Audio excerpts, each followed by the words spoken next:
Romance of Sui and Tang Dynasties Chapter 17. They arrive. It's the capital. During the massive Lantern Festival, the Dengxi, big celebration. It's huge. And our main group, led by Qin Bao, they've just met Li Jing, the strategist. Yes. But physically, they're a problem. A big problem. You've got 7 guys on horseback, Right. plus over 30 staff members lugging this, mountain of baggage. And not exactly blending in. Not at all. And Wang Bodang, he's one of the smart ones. He spots this immediately. He says, look, riding in like this, with all this staff, all these bags, we look like lost travelers. Or worse. Worse how? Like a military convoy, maybe. It just doesn't fit the image. It's totally wrong for guys who are supposedly just here to stroll and enjoy the fun. You can't look like you're burdened by travel. Okay, so logistical challenge number 1. How do they solve it? Well, Li Rugri comes up with the plan. Pretty efficient, actually. Yeah. He says, okay, we only ride up to the city gate, no further. Then we stash the horses, the saddles, most of the luggage at an inn outside the walls. Basically, minimize the visible footprint. Smart. Keep the messy stuff out of sight. Exactly. Then the focus shifts to what they do bring inside. It's got to be small, disciplined. Who goes in? Just a small group. The source mentions 2 specific house guards belonging to Chai Juma, and they carry only the absolute essentials. Like what? Things like felt bags, small formal boxes, things that signal status but not burden. And crucially, enough money for staff head use, zhang tu xiong. Pocket money, basically. So it looks like they have money, but they're not, hauling chests of it around? Precisely. Wealthy but unburdened, that's the look. But then the serious mission kind of peeks through, doesn't it? It does. Qin Bao gives this very specific order. He needs 2 strong walkers to carry his official dispatches. The Huishu and Huipi. Right. Hidden away in just a simple shoulder bag. But he makes it clear, these documents, they're life-related matters. Xingming Shengguandashi. Wow. So life and death. Stakes literally walking beside them in a cloth bag while they're trying to look like carefree tourists. That's the contrast, isn't it? Reducing their visible presence to play the part, but the actual mission, the military reality, is right there, hidden in plain sight. The performance starts before they even get inside the city. Okay, they've managed the gate. They look the part, mostly. What kind of place are they walking into? What's the festival scene like? Wow, the whole city is buzzing. The emperor himself ordered this celebration, enjoy with the common people. So parties everywhere. Everywhere. Every house decorated, lantern stalls lining the streets. A real spectacle. But our guys, they're not just wandering the streets, are they? No, they head straight for the elite zone, the Sima Gate area, right outside the mansion of Yuan Shu. The Minister of War. That's serious power. Immense power. And this is where you really see the shift from, martial seriousness to social, decadence. How so? Yuan Shu's place has an archery ground, a shepla, a place for actual military officials to practice their skills. Right, serious training. But his youngest son, Yuan Riji, has basically turned this serious training ground into a playground, a ball field for kickball. Kickball, okay. And what's this son like? The source gives us some color on him. Oh, it does. Brilliantly dismissive. Says he's basically uneducated, can't recognize characters, has no ink in his chest. Aha, no ink in his chest. Love that. Meaning no real culture or learning. Exactly. He's got status purely because of his family name, Yinzha Menyan, inherited privilege. He's not skilled, not smart, but he's rich. So he throws his money around. Big time. He's gathered over 200 skilled kickball performers, basically on his payroll, for this vanity project. And the setup itself, this ball platform. Oh, it screams status. It's a raised terrace covered with this huge heaven-covering tent, to keep the sun off the important people. Very luxurious. And who's sitting up there with Huiji? Not generals or scholars. No. 2 famous courtesans from Pinkang Alley, nicknamed Golden Phoenix Dance and Colored Cloudfly. Okay, so this isn't really about the sport itself, is it? Not primarily. It's a social display, purely about showing off wealth and connections, which means our heroes, stepping into this, they have to match that vibe. They have to play the game literally and figuratively. It sounds like a test. Can these rough-and-tumble warriors actually fit in here? That's exactly it. Can they successfully act the part of cultured gentlemen in this incredibly lavish, maybe even frivolous setting? And the main event is this game, Yuan King, kickball. You said it requires finesse? How does it work? Right. It's all about precision. The goal is to kick the ball through this small hoop or arch. It's called the color gate. How small are we talking? The source says about the size of a measure basket. Da. So think about hitting a pretty small target with just your foot. That takes serious control, not just brute strength. Okay, precision. And if you make it, Yeah. through the color gate. Instant rewards, a piece of colored silk, a little pack of silver flowers, and a silver plaque. It's immediate recognition for skill and elegance. And these performers, the 200 guys Huiji hired, they were pros. Absolutely. You can tell from the jargon the source uses, this wasn't just casual kicking. They had complex techniques. Like what? Things called lock waist, single spear, paired damage, shoulder makeup, miscellaneous kicks. These are names for specific difficult moves. It shows that this game, even though it's being used for entertainment here, probably came from real martial training that required agility and balance. Interesting. Skills adapted for show. But, well, not everyone in Qin Shubao's group is known for finesse. Not exactly. Which leads us right into the moment where all the careful planning kind of implodes, comically. But first, Qin Shubao tries to prevent disaster. He does. He's the sensible one. He pulls aside Wang Bodang and Chai Sicheng, the more refined guys, and really stresses patience. Forbearance, yeni ne wei xian. Basically, keep cool, don't react. Don't start anything unless you absolutely positively cannot stand it anymore. He knows his guys have short fuses, especially in a place like this. Sound advice. Which is, of course, immediately ignored. Immediately. By the two roughest characters in the bunch, Qi Guoyuan and Li Rugi. What do? They just shove their way through the crowd, using pure muscle, creates friction right away. Oh, boy. And then comes the peak culture clash moment. Qi Guoyuan, who basically grew up as an outlaw. Right, not exactly courtly. He has no idea what he's even looking at. He leans over to Li Rugi and whispers, "What is that round rolling thing?" He genuinely doesn't recognize a kickball. He's never seen one. Apparently not. It's so outside his world of fighting and survival. And Li Rugi's response? Oh, it's pure comic genius. And also kind of a strategic lie to cover their ignorance. What does he say? He jokes that the ball isn't just light leather. He says it's lead wrapped in leather. Yeah. Manufactured, according to the 64 disasters of the 8 trigrams, and get this weighted with 64 gin of cold lead. 64 caddies. That's like incredibly heavy. Ludicrously heavy. It's such a wild exaggeration, but it shows how alien this delicate, skillful game is to them.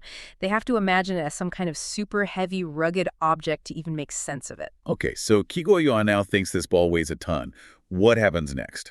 Well, predictably, the performers nearby overhear this ridiculous description, and they're probably amused, maybe a bit annoyed, so they challenge Qi Guoyuan, "Go on, give it a kick if you think you know so much." Oh dear, he thinks it's made of lead. Exactly. So he figures he needs maximum power, all his strength, untrained brute force. This isn't going to end well. It's catastrophic. He takes a run-up, uses, and the source says, all his power, Yongjin Pingshan Qili, and just kicks the ball. It doesn't just miss the color gate, it goes straight up, way up, into the sky, into the clouds. King Tianyun! The wind catches it, and it's gone. Lost forever. He could get into oblivion. He literally destroyed the equipment with sheer misplaced force, the exact opposite of the finesse required. What's the reaction? The performers must have been furious. Oh, livid. That ball was their tool, their capital for earning money at this event. They just lost it.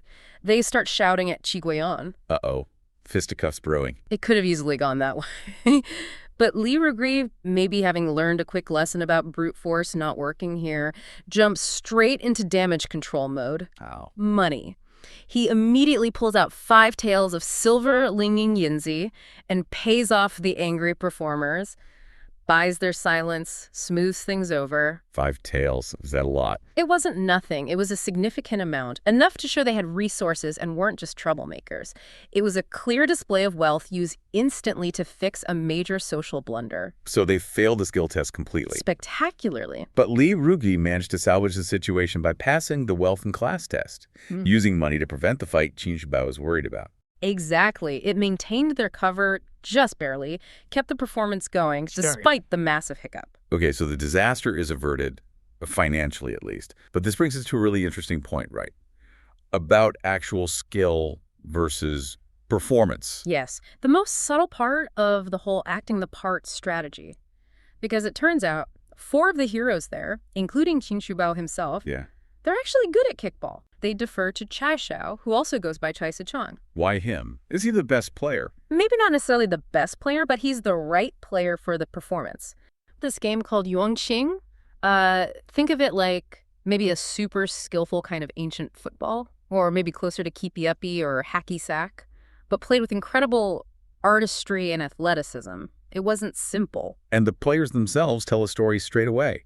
You've got our main guy, the nobleman Chai Xiao, described as, cultured, refined. He's showing off his lifelong artistic skills. It's almost like a performance of gentlemanly accomplishment for him. But he's not actually the star player here.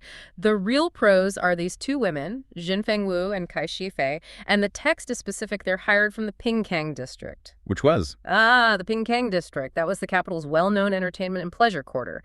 So these women are professionals, explicitly called skilled at the game. And the description of the game, it wasn't just kicking a ball. It sounds incredibly technical. They mentioned using the shoulder, different kicks, intricate stuff. Oh, totally. Performance art, like you said. Chai Xiao does some moves, but the women are the spectacle. They're pulling off moves with names like, "Ooh, bright pearl on Buddha's head." Wow. And inverted knee, showing lightness. But here's where it gets really interesting, culturally speaking. Wow, so? Well, you have these women performing these incredibly demanding physical actions, right? Requires amazing strength, balance, control. But the description also makes sure to mention their floating sleeves and, get this, half-exposed, tiny golden lotuses. The bound feet reference. Exactly. So even as they're demonstrating peak athletic skill, the description focuses on their adherence to the era's elite and, frankly, crippling beauty standards for women. It's this visual clash. That is a fascinating tension. Professional athletes, essentially constrained by these really restrictive ideals, skill and social status all tangled up. A huge paradox. And it leads right into the rewards, which makes you wonder, how did this system of patronage work? What did it actually mean for performers like them? Well, the money seems pretty serious. Qin Shubao pays the two women 20 ounces of silver and 4 pieces of colored silk. That sounds like a lot for a couple of hours play. It's a very significant sum. It tells you that even if these professional entertainers came from a socially marginalized area, their skills were highly valued commercially by the aristocracy. There was a real market for this talent. And it wasn't just the players getting paid. He also rewards the observers. The two guys basically hired to watch and critique the game. They get 5 ounces of silver and 2 gold fans each. It shows the value placed not just on the performance itself, but on informed appreciation and critique of it. A whole structured economy around this entertainment. So, okay, we've had this very controlled, private display of skill and wealth. Strict rules, clear patronage. Then they leave this private space and walk out onto the street. What hits them? Oh, the shift is immediate. Night and day, you go from that focused, structured environment to just sensory overload. The relative quiet of the game is gone, replaced by gongs, drums, noise everywhere, and light. The source is dazzling. The whole world is lit up. And this is where it gets really wild. This isn't just like hanging a few lanterns. The descriptions for the Lantern Festival, the Yuanxiao, they're almost mythological. They really are fantastical. It's like the city itself is temporarily rebuilt out of light. You read about 4 sides of Agate City, a 5-colored glass cave, fire trees blooming. It's meant to be immersive. Reality itself feels light-shaking. And it's not just visual spectacle. They're mixing in games, too. People solving riddles by a bridge, birch. The text even says it's to break the confusion of 1,000 people. So it's interactive. Yeah, it's collective engagement. It's not just about passively watching. People are participating, thinking, but, and this is key, that collective feeling is still carefully structured. This is where you really see the hierarchy kick in. The spectacle isn't uniform. It moves from the general street buzz to very specific, very symbolic installations. Okay, so let's walk through that hierarchy. First stop, the Sima Gate. The theme here is beasts. And the main lantern is the QIN. That's right. The QIN, the sort of Chinese unicorn, is called the chief of all hairy creatures. Putting that front and center sends a very clear message. Which is? Dynastic power, pure and simple. The QIN supposedly only appears when a truly wise and just ruler is on the throne. So having this giant QIN lantern with a plaque saying, "All beasts pay homage," it's the government visually shouting, "Our rule is natural, cosmically approved." And there's even a couplet that makes the political link explicit, right? It connects the celebration to past and present dynasties. Exactly, tying the current rulers into this long, auspicious history. And the detail on the other animal lanterns is amazing, too. Like the GAZ, the judging beast. Yeah. The lion. Bays. But hang on, it specifically mentions a white elephant. So they're co-opting the auspicious symbols. And then you have gods riding these beasts too, like Zedong Dujun and Laozi. Right. Zedong Dejun on a white mule, Laozi on his blue ox heading west. It reinforces the message. Look, even the heavens acknowledge our festival, our capital, our rule. It's a massive visual stamp of divine approval. Okay, so that's the big state-level beast display. Then they move on to Yang Yu Gong's mansion, a duke's place. The focus shifts here, right? Completely. It becomes more personal, though still public. This display is for the Duke's birthday, the theme switches to birds, and the main idea is longevity. So the central lantern is the phoenix, the king of feathered creatures. Naturally, the Hisui. And the theme is Heavenly Dynasty's auspicious phoenix. But all the surrounding lanterns reinforce that birthday wish. You get cranes, symbols of immortality, peacocks, mandarin ducks for fidelity, egrets. And the figure lanterns match the theme too. Queen Mother of the West, the god of longevity. Precisely. The Queen Mother heading to her mythical feast, the longevity god, on a white crane. There is this phrase associated with him, sea house adding rafters, which basically means adding years to one's life. So this whole elaborate bird display, it's essentially a gigantic, incredibly expensive public birthday card for the Duke. It shows how nobles use the festival for their own status displays too, within the bigger imperial framework. Right. And then the final stop, the absolute peak. The imperial display at Wufenglu. Ah, yes. Now we're talking top tier. Security ramps up instantly, 500 forbidden palace guards, 2 powerful eunuchs overseeing things. You're getting close to the emperor's power here. And the materials. Yeah. This is what blows my mind. It wasn't paper or silk like the others. It was made from overseas rare incense and palace treasures. What does building a lantern out of incense and jewels even mean? It means limitless wealth and absolute power. It's a statement. These aren't common materials. They require vast resources, trade networks, the kind of stuff only the state controls. Building a temporary structure out of incense and pearls just screams, we are so wealthy, so powerful, we can literally burn our treasures just to create light. It's the ultimate power flex. And the message on the plaque? Made of pearls. Inch-sized pearls, spelling out, Ukampo, light illuminates the world. Can't get much more direct than that. The emperor's brilliance, his rule, lighting up everything. So how did people react to all this, especially, say, someone who wasn't used to the capital? The text mentions the group, particularly the rougher character, Qiong. It was probably his first time seeing anything like it. And he was just completely mesmerized. Apparently, they were running back and forth between tea houses and pubs, just soaking it all in, didn't want to leave the city, had to be basically forced out when the festival ended. It really speaks to the sheer power of that kind of coordinated, overwhelming spectacle, designed to captivate.